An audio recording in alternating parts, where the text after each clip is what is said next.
Why don't you just stop letting them in? It's against the law. Federal law does not allow me to do that.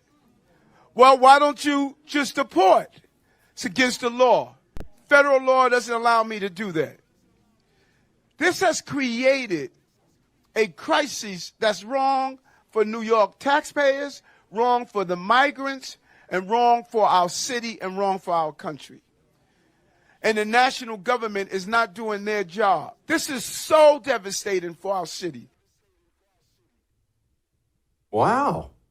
That doesn't sound very welcoming anymore. What happened to the sanctuary city up there? Dang. Joining me now, Erika Donalds. She is the CEO of Optima Ed. Okay, Erika, I don't understand what happened in New York City. I was told over and over again, what do they call these people? Migrants. They love they're migrants, and that obviously it's a sanctuary place and it's a safe place. Is it no longer a safe place? What happened up there? It's amazing how different they sound when it's no longer just Florida and Texas and Arizona dealing with this immigration crisis that we know is existing. It's great to hear finally the people of New York and the so-called sanctuary states, sanctuary cities feel the brunt of this. Frankly, as someone who is a proponent of education reform, and the education that they deserve, our children have been feeling the brunt of this for many years. It's getting worse and worse as more of these migrants are flooding our cities, and students are even more behind than they ever have been after COVID. And now New York City, as well as many other places around the country, are understanding that this influx of migrants is totally unfair. It's taking resources away from American students who need them so desperately. Yeah, let's talk for a minute about the need of American students. I'm glad you brought that up, because right here where I sit, there's a tiny town called Alvin, about 5 minutes away from here. And in Alvin, they have to have a special Spanish-speaking wing. They are so overwhelmed with illegal immigrant kids. And Alvin isn't exactly posting the best doctor scores I've ever seen in my lifetime. This cheats American children, and not enough people talk about this.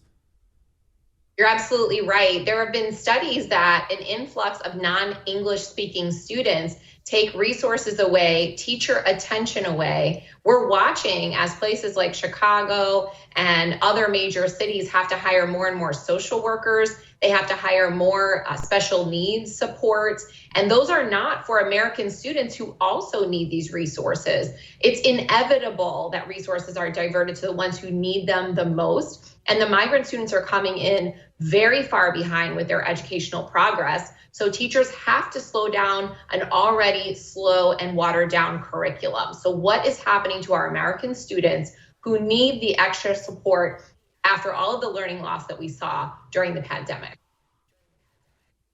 Okay, setting the illegals aside in a moment, let's just focus on the American kids. Where are they? What is the status? Because every teacher I talk to, every educator I talk to, they tell me it is frightening how far behind American kids are compared to other kids around the world, and we are competing. Well, we would like to be competing. I would say we're not doing a very good job. Yeah. We have 40 high schools in Baltimore, 40 entire high schools that have 0 students who are proficient in math and reading. Those are entire schools with not a single child who is eligible for graduation through proficiency. We're looking at 38% proficiency in mathematics, grade 3 to 8 in New York City. The number is even lower in Illinois, 27% proficient in math. The majority of our students graduating from high school are not proficient at grade level. That is a ridiculous statistic. It means that we are not competing on the global stage. And these statistics are made worse by the fact that we have not done anything significant to ensure that students are caught up from learning loss after the pandemic. And instead, we are flooding our schools with students who need more and more support. How are we going to fix this? We need more transparency. Instead, we see Oregon completely eliminating the requirement that students be tested proficient in reading and math to graduate high school. Can we really call them graduates, or should we just call them finishers? Okay. How could we be this far behind? Like you referenced Baltimore schools, and obviously Baltimore has 1,000,001 problems. I realize that. But the kids are going to a school, right? Something that calls itself a school, and they're sitting in a classroom by somebody who calls himself a teacher. What are they doing all day? Watching movies? Not that I had any problem with movie day, but what are they doing all day?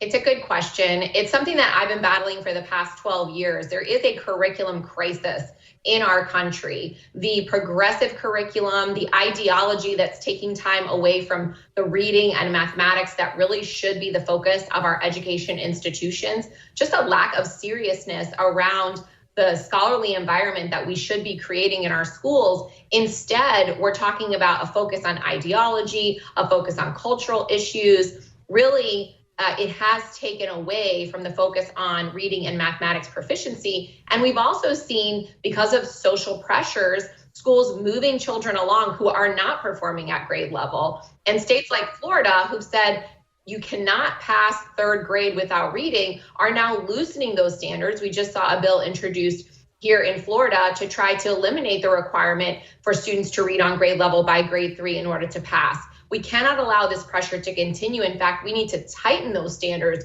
to ensure that students are not getting to high school without the skills that they need to be successful. What's classical education? I'm sure that's not what I received, but you said you're in favor of it, so it's probably good. What is it? Right, at Optima Ed, we do run classical schools, including a classical online school that's available throughout the country. And classical education really takes you back to the traditions that have succeeded over thousands of years.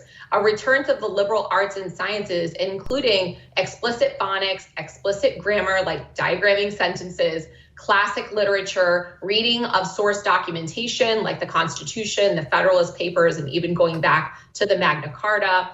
Truly learning the basis of scientific thought and theory, Socratic discussion and debate. It's teaching children all of the foundations of thought that have proven successful over thousands of years.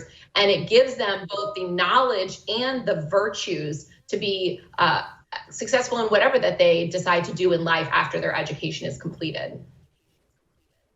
Speaking of sentence structure, can you not end a sentence with the word is, just is? Because I do that all the time and people yell at me and say that's inappropriate.